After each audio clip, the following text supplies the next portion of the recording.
My dear student, जब भी कभी आपको ऐसा सवाल दिया जाए जिसमें आपको दो रुकन दिए गए हैं, समझ लीजिए यहाँ 13वां रुकन आपको 34 दिया गया है और 7वां रुकन आपको 10 दिया गया है, और आपको बोला जाता है कि 10वां रुकन मालूम कीजिए, तो क्या करेंगे आप? तो ध्यान से देखिए इस हिस्से को।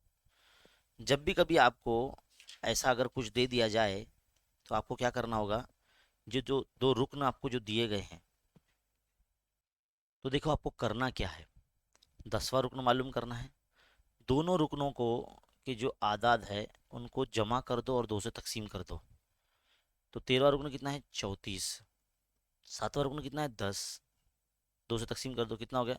34 और 10 कितने हो जाएंगे? 44। 44 का बटा 2 यानी 44 का आधा, यानी कितना हो गया? 22। तो 10वां रुकन कितना आ गया? 22।